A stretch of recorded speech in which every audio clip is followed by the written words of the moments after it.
하나님께서 오늘 우리에게 주시는 말씀은 사도행전 10장 1절로 16절의 말씀입니다. 좀 긴 말씀이지만 우리 천천히 함께 봉독하도록 하겠습니다.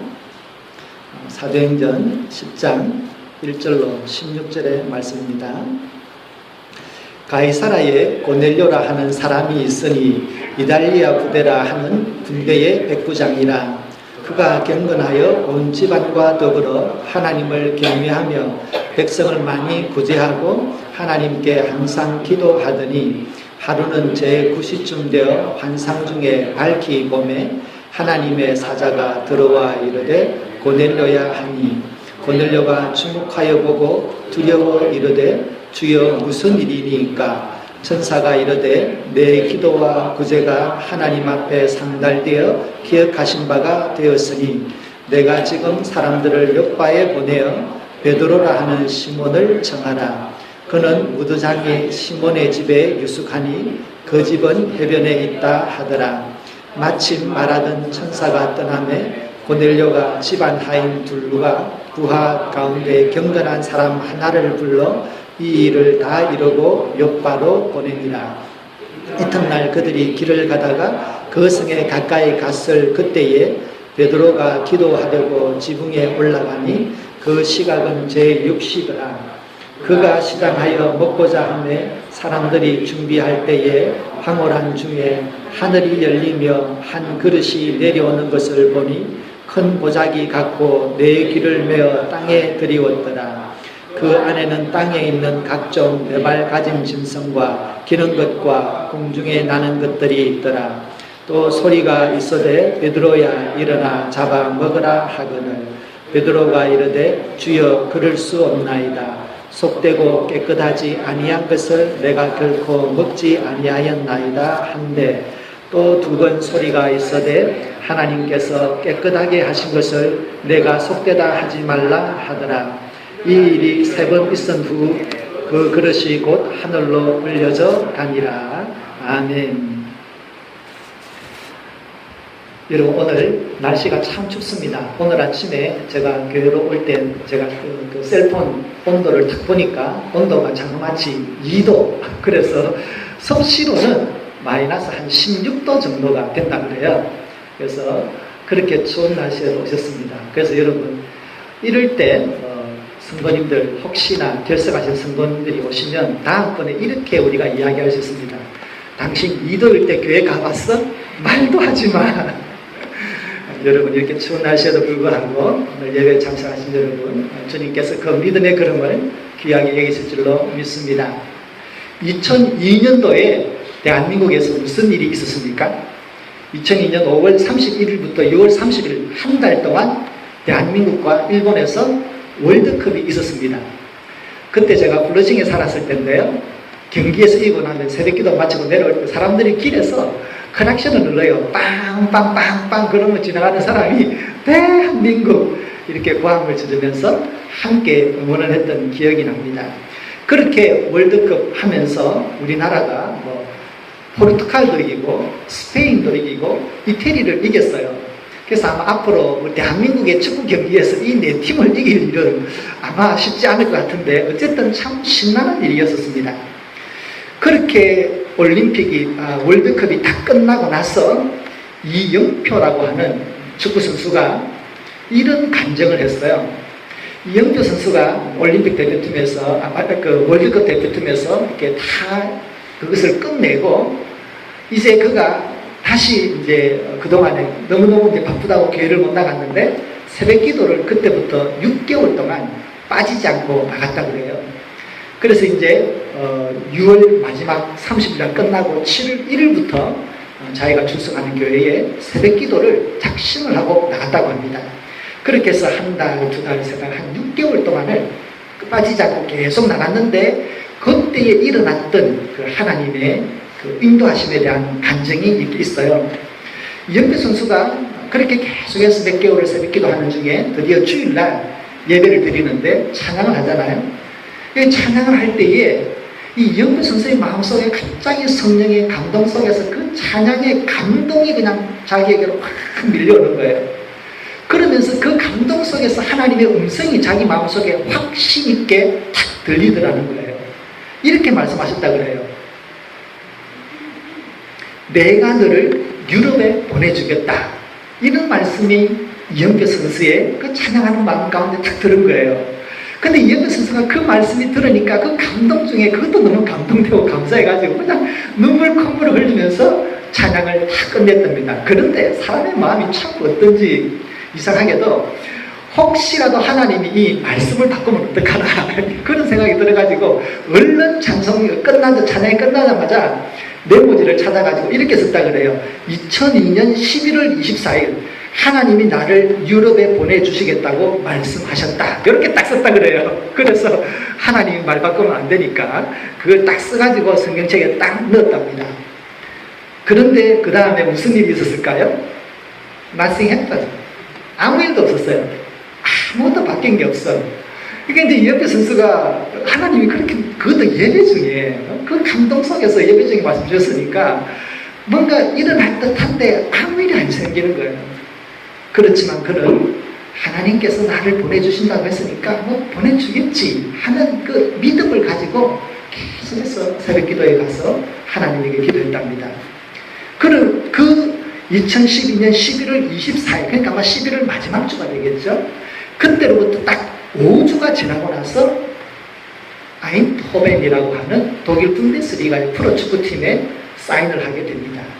그러니까 여러분 한 선수가 구단과 계약하는 데는 6개월에서 1년씩 걸려요. 그런데 그 기도를 듣고 나서 그냥 5주 만에 그냥 바로 사인을 했다는 거예요. 이거는 사실은 이 프로축구 세계에서 있을 수가 없는 거예요. 왜냐하면 한 사람 사인하면 거기에 몇 천만 불이 들어가잖아요. 그러니까 이렇게 쉽게 결정을 내지 않는데 하나님께서 말씀을 주시고 그때로부터 5주 만에 사인을 하게 됐다는 것입니다. 기도는 일상생활 속에서 하나님의 초자연적인 간섭을 경험하게 하는 하나님의 은혜의 도구입니다. 우리가 하나님을 아버지로 믿을 뿐만 아니라 그 하나님은 우리의 머리카락까지 세신다고 할 만큼 우리의 사소한 삶에 대해서도 관심을 기울이시는 좋으신 아버지입니다. 그 좋으신 아버지를 우리가 느낄 수 있는 가장 은혜의 터전이 무엇이냐 그러면 바로 기도입니다. 우리가 기도할 때에 우리는 우리의 삶의 문제를 가지고 기도하지만 하나님의 기도의 응답은 우리의 기도를 뛰어넘어서 하나님 편에서 주시고자 하는 그 축복의 열매를 주시는 축복의 길을 열어나가시는 하나의 문이 됩니다. 근데 여러분 보십시오. 문이라고 하는 것이 무엇입니까? 거기는 꼭 사람이 지나가야 된다. 꼭 무엇이 지나가야 된다는 게 없어요. 문은 열리면 무엇이든지 올 수 있습니다. 기도가 바로 그것입니다. 기도는 하나님에게 이르는 문입니다. 그 문이 열려져 있으면 하나님이 필요한 것 다 주시고 하나님이 일으키고자 하는 역사를 다 주시고 변화시키고자 하는 변화를 다 주십니다. 그러므로 하나님을 향하여 열려져 있는 이 문, 이 기도의 문을 열어놓는 것이 중요합니다. 오늘 우리는 고넬료라고 하는 한 로마 사람의 이야기를 보게 됩니다. 고넬료라고 하는 이 사람은 로마인으로서 그의 가족이 처음으로 예수님을 믿은 이방인 가운데 첫 번째 복음의 열매가 됩니다. 그런데 사실은 이 고넬료라고 하는 사람이 그것을 위하여 기도하지 않았습니다. 그러나 그가 기도한 것은 자기의 삶의 문제를 가지고 구약에서 말씀하시는 하나님을 따라갔지만 그럼에도 불구하고 하나님께서 하나님을 향하여 열려져 있는 기도의 문을 통하여 하나님은 하나님이 원하시는 역사를 이루어 나가십니다. 그래서 하나님께서는 고넬료라고 하는 한 기도의 사람을 통하여 성경에 있어서 정말로 새로운 하나님의 구원의 역사를 이루어 나가는 것을 볼 수 있습니다. 2절에 보면 고넬료라고 하는 사람에 대해서 성경은 이렇게 소개하고 있습니다.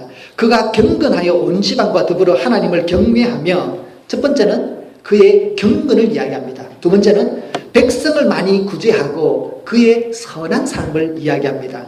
마지막으로 하나님께 항상 기도하더니 그래서 성경에서 이 고넬료라고 하는 사람을 우리에게 소개할 때는 세 가지죠.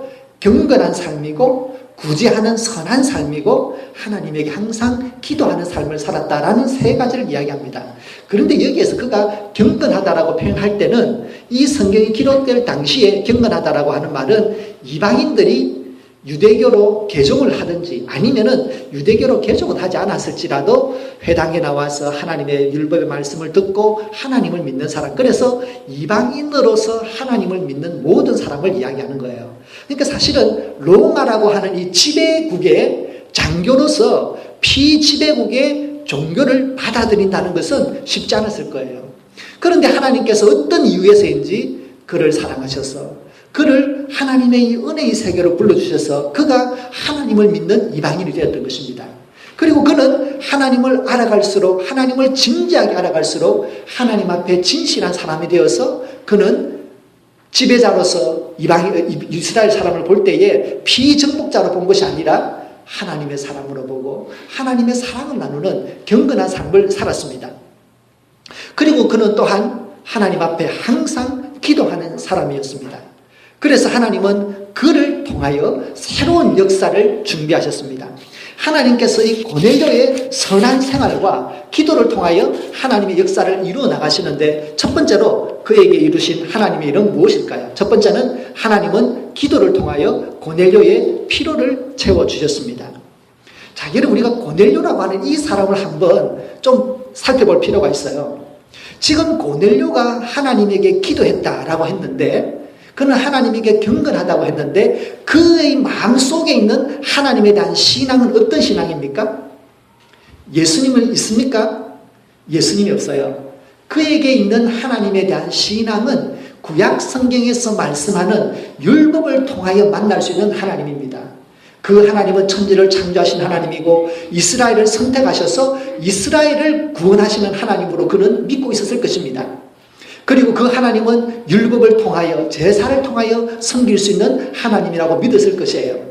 그래서 그가 하는 기도 속에서는 어떤 복음에 대한 내용이 없었을 것입니다. 그럼에도 불구하고 하나님은 그를 받아주셨습니다. 그가 무엇을 기도했는지 모르지만 성경에는 분명한 것은 항상 그가 하나님에게 기도했다고 합니다. 그가 하나님에게 기도했을 때에 하나님은 하나님의 지혜 속에서 그에게 가장 필요한 것을 채워주셨습니다. 기도는 제가 처음에 문이라고 말씀드렸잖아요. 우리가 하나님에게 기도를 드릴 때 우리는 우리의 삶의 문제를 가지고서 기도할 수밖에 없고 우리는 우리가 가지고 있는 믿음의 수준만큼 기도할 수밖에 없습니다. 그런데 그 문이 크든 작든 기도의 문이 열려지기만 하면 그 길을 통해서 오시는 하나님의 응답은 하나님의 지혜와 하나님의 섭리 속에서 우리에게 가장 필요한 것을 주시는 하나님이라는 것을 우리는 알 수 있습니다. 오늘 본문을 통해서 하나님께서 고넬료의 기도를 들으셨습니다. 그리고 그에게 천사를 통하여 찾아가셨습니다. 그리고 그에게 복음의 세계로 이끌어 주셨습니다. 그에게 예수 그리스도를 만날 수 있는 예수님의 제자 베드로를 보내주신 것입니다. 아마 고넬료는 그것을 기도하지 않았을 것입니다. 그러나 하나님을 향하여 기도의 문이 열려져 있을 때 하나님이 보시기에 가장 아름다운 기도의 제목을 채워주시는 것입니다. 하나님께서 그의 삶에 있어서 영적인 피로를 하나님의 지혜 가운데 채워주시는 것입니다. 그러므로 성도 여러분, 우리들이 한 가지 마음속에 기억해야 될 것이 있습니다. 그것은 기도는 하나님께서 우리에게 가장 필요한 것을 채워주시는 은혜의 통로가 된다는 것입니다. 우리가 기도할 때에 우리는 흔히 무엇을 생각합니까? 우리가 기도할 때 그 기도의 제목이 응답되기를 바랍니다. 성경에는 이런 기도의 제목이 응답되어진다라고 하는 하나님의 약속이 있습니다. 그런데 우리가 또 한 가지 생각해야 될 것이 있습니다.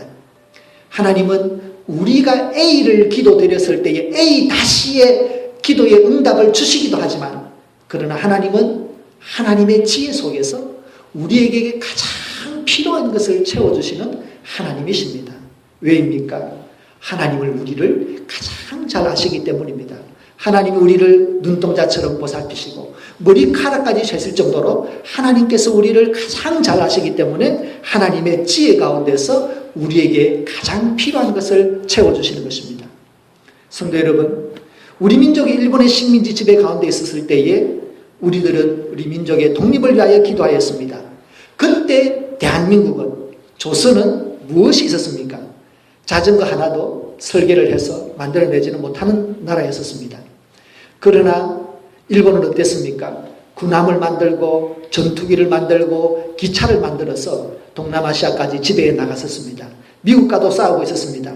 그 일본을 이긴다는 것을 불가능하였습니다. 그러나 하나님께서는 우리 민족의 기도를 들어주셔서 우리 민족에게 가장 필요한 것을 채워주셨습니다. 그리고 나서 우리 민족이 해방이 되었습니다. 전쟁이 일어났습니다. 우리 민족은 먹고 사는 것이 급하였습니다. 그때의 모든 사람들이 하나님께 기도하고 부르짖었습니다. 그때의 하나님은 세계에 흩어져 있는 많은 믿음의 사람들을 통하여 그리스도의 사랑을 보내주시고 가난한 우리 민족이 정말 먹을 것을 보내주셨습니다. 그리고 그 다음에 하나님께서는 복음을 보내주시고 정말로 우리 민족에게 필요한 것들을 보내주셨습니다. 이러한 것은 한 민족에게 뿐만 아니라 한 개인에게도 마찬가지입니다. 우리의 삶이 어떻게 달라지든지 간에 하나님께서 우리에게 기도의 문이 열려져 있는 한 하나님은 보시기에 가장 필요한 것을 채워주시는 좋으신 하나님 아버지인 줄로 믿습니다. 성도 여러분, 여러분의 형편은 어떠합니까? 여러분의 지금 마음속에 어떤 무거운 짐이 있습니까? 여러분의 어깨에 지고 나가는 삶의 짐이 얼마만큼 무겁습니까? 우리는 그것을 가지고 기도할 수 있습니다. 아니면 우리는 더 원대한 기도의 제목을 가지고 기도할 수 있습니다. 그러나 우리가 분명히 믿어야 될 것은 우리가 기도하는 한 하나님은 우리에게 가장 선하고 가장 필요한 것을 응답해 주신다는 것을 마음속에 굳게 붙드시기를 주님의 이름으로 부탁드립니다. 두 번째로 하나님은 고넬료의 선한 생활과 그 기도를 어떻게 선용하셨습니까? 그것은 하나님은 기도를 통하여 그를 하나님의 일로 초대해 주셨습니다. 우리가 오늘 본문이 사도행전 10장인데요. 사도행전 10장이 기록될 그 당시의 그 배경은 사실은 많은 사람들이 유대교와 기독교를 아직까지 구분하지 못하는 때였습니다. 제자들 스스로 예수님의 보혈의 은혜가 우리의 죄를 용서한다는 것하고 제사를 지냄으로 우리의 용서를 받는다라고 하는 이것의 구분을 아직까지 못할 때였습니다. 그러니까 사실은 복음과 율법이 섞여져 있고 그리고 교회와 유대교가 섞여져 있는 상태였습니다. 그런데 하나님께서 오늘 고넬료의 기도를 들어주시면서 그의 가정을 선용하셔서 유대교라고 하는 민족적인 바운더리를 뛰어넘어서 이방을 향하여 복음의 첫 열매가 되게 함으로써 그를 통하여 모든 복음이 온 만방을 향하여 퍼져나갈 수 있는 복음의 열린 문으로 사용하셨습니다. 전설에 의하자면 이 고넬료는 로마 본토 사람이었는데 지금 그 가이사랴로 와서 그 총독을 방어하는, 총독을 보호하는 호위 부대에 있었습니다.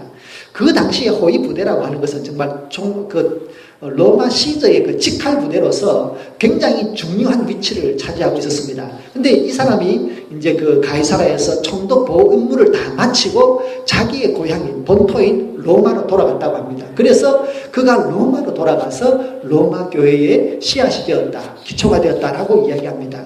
우리가 로마서가 나오잖아요. 로마서를 보면 그 로마서를 받아보는 그 로마 교회의 출발에 대한 이야기가 없어요.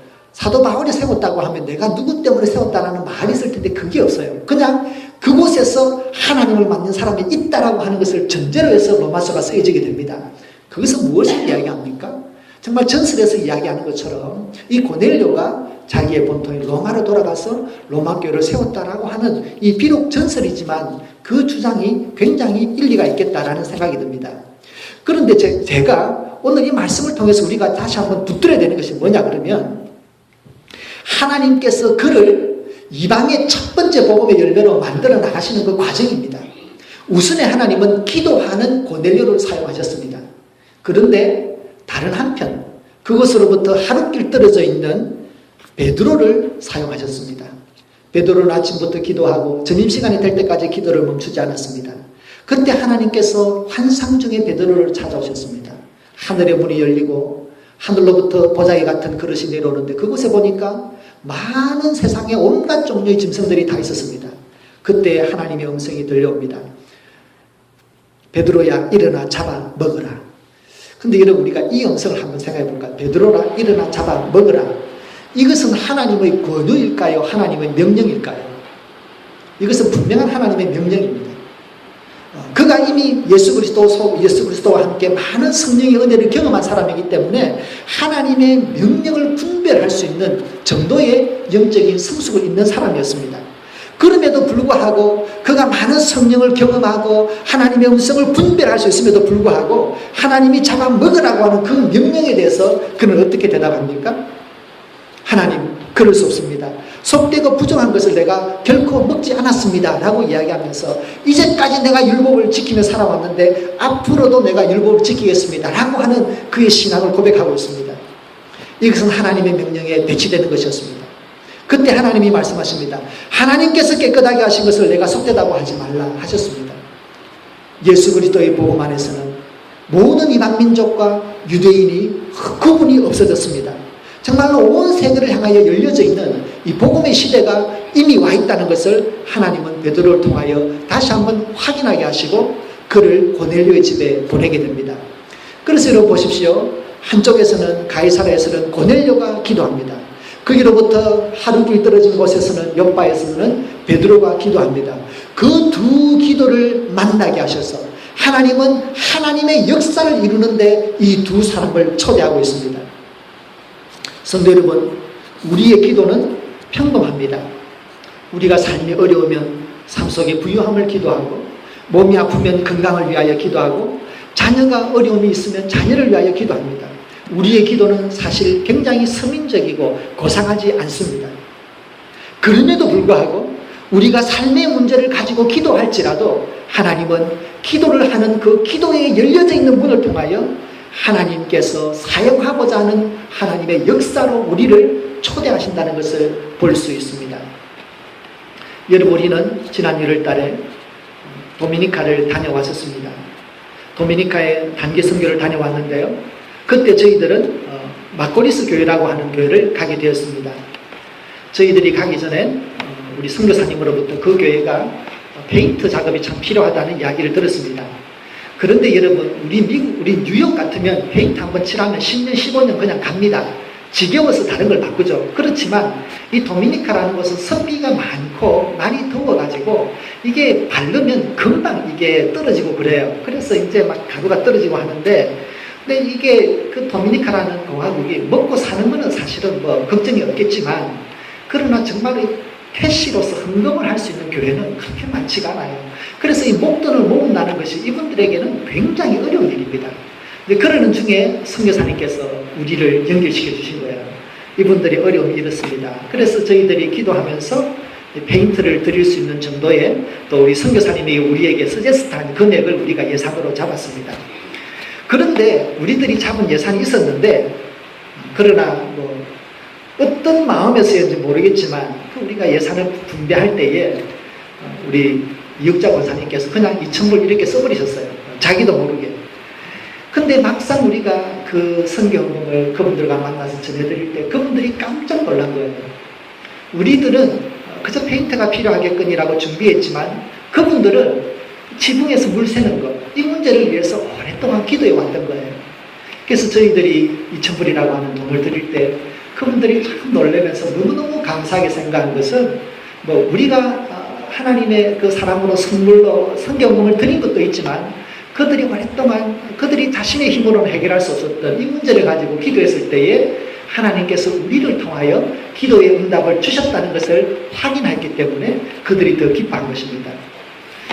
여러분, 그리고 또한 우리는 갈 때에 한 가정이 따로 떨어져서 고생하시는 우리 김종선 선교사님을 위로하기 원했습니다. 그래서 이번에 참 감사하게도 저희들이 5일 동안 그곳에 머물면서 지냈던 호텔비와 숙박비와 먹고 자는 문제와 그리고 항공부 비행기 값이 있었는데요. 그게 사실은 비행기 값으로 그게 다 해결된 거예요. 어떻게 보면 좀 피크 시즌에 비행기 값보다 조금 모자라는 값으로 우리가 거기서 비행기 값뿐만 아니라 먹고 자는 문제까지 다 해결했어요. 그래서 마지막 저희들이 쓰고 남은 돈을 다 모아가지고 1,000불의 사례금을 준비해서 선교사님을 드렸습니다. 근데 저희들이 드릴 때 이런 마음이 저희들이 들었어요. 하나님께서 김종선 선교사님에게 뭔가 필요한 것이 있을 것이다 라는 마음의 생각이 드는 거예요. 우리를 통해서 그분을 위로하기도 원하셨지만 우리를 통하여 우리가 정말 써야만 했던 그 돈을 아끼게 하셔서 정말로 필요한 선교사님의 삶에 뭔가 말을 하지 않지만 필요한 것을 채워주시는구나라고 하는 생각을 저희들이 가지게 되었습니다. 여러분, 우리는 기도합니다. 그러나 하나님은 우리의 평범한 기도를 통하여 하나님의 역사를 이루어 나가심을 믿으시기를 부탁드립니다. 문제는 무엇입니까? 우리가 기도의 문을 열어놓는다는 것입니다. 우리가 자녀를 위해서 기도할 수 있습니다. 우리가 원하는 기도가 있을 것입니다. 기도의 제목이 있을 것입니다. 그러나 하나님은 더 선하게, 하나님은 하나님의 역사로 우리의 자녀들을 이끌어 주실 것입니다. 그러므로 성도 여러분, 우리들이 하나님을 향하여 항상 기도하더니 이 말을 우리 마음속에 간직해야 되겠습니다. 하나님께 항상 기도하더니 항상 기도합시다. 하나님의 약속처럼 하나님은 좋으신 분이십니다. 하나님의 지혜 속에서 우리에게 가장 필요한 것을 채워주실 것입니다. 그러나 또한 우리는 희망을 가져야 합니다. 우리가 기도하지 못했을지라도 우리의 기도를 뛰어넘어 하나님께서 우리를 하나님의 사역으로 초대하신다라는 것입니다. 여러분 성도님들의 삶 속에 어떤 문제가 있습니까? 어떤 소망이 있습니까? 어떤 갈등이 있습니까? 행여라도 여러분 중에 여러분의 신앙을 흔들어 놓는 어떤 어려움들이 있습니까? 하나님께 항상 기도하더니 하나님께 기도합시다. 하나님에게 맡깁시다. 하나님께 기도하고 하나님의 지혜 속에서 우리를 이끌어 나가시는 하나님의 터치를 경험합시다. 그리고 우리의 삶 속에 기도의 문이 열려져서 우리 성도님들이 하나님의 역사에 귀히 쓰임받아서 하나님의 영광과 하나님의 기쁨이 되는 귀한 삶을 살 수 있기를 예수님의 이름으로 부탁드립니다. 또한 우리 교회도 우리 교회를 뛰어넘어서 하나님의 일을 해서 하나님의 영광과 기쁨이 되는 그런 공동체가 될 수 있도록 하나님께서 우리 모두의 마음을 모아주시기를 부탁드립니다. 함께 기도하겠습니다. 하나님 아버지, 우리는 위대한 믿음의 사람이 아닙니다. 우리는 그저 우리 앞에 주어져 있는 삶의 문제를 가지고 이 문제 해결하기에도 너무나 바쁜 삶을 살고 있습니다. 이 문제 해결되지 않아서 오랜 세월 동안 하나님 앞에 씨름하고 있는 그저 평범한 사람일 뿐입니다. 그러나 하나님 아버지, 하나님께 항상 기도하여 하나님의 향한 은혜의 문이 열려지기를 원합니다. 하나님께서 보시기에 가장 필요한 것들, 우리의 영을 살리고 우리의 삶을 살릴 수 있는 가장 필요한 하나님의 응답을 우리에게 허락하여 주시옵소서. 우리가 기도하며 우리의 문제로 실험할지라도 하나님은 살아계셔서 우리를 통하여 하나님의 역사로 우리를 초대하여 주시는 줄로 믿습니다. 하나님, 우리가 하나님에게 기쁨과 영광이 되는 삶을 살기 원합니다. 우리 자신의 평범한 삶을 뛰어넘어 하나님의 역사의 한 페이지에 귀한 모퉁이들로 쓰임받기 원하오니 하나님 아버지, 성령 하나님께서 우리 마음을 감동하여 주셔서 우리를 하나님의 선한 사역으로 초대하여 주시옵소서. 하나님의 부름 앞에 겸손하게 예하고 응답하며 나아갈 수 있도록 도와주시옵소서. 우리 교회도 복음을 전하고 전도를 하고 예수님의 복음과 생명과 사랑을 전하는 교회가 되기 원합니다. 성도님들에게 믿음의 챌린지를 주는 교회가 되기를 원합니다. 성령 하나님, 우리를 사용하여 주셔서 하나님의 영광과 기쁨이 되는 믿음의 공동체가 될 수 있도록 인도하여 주시옵소서. 예수님의 이름으로 기도드립니다. 아멘.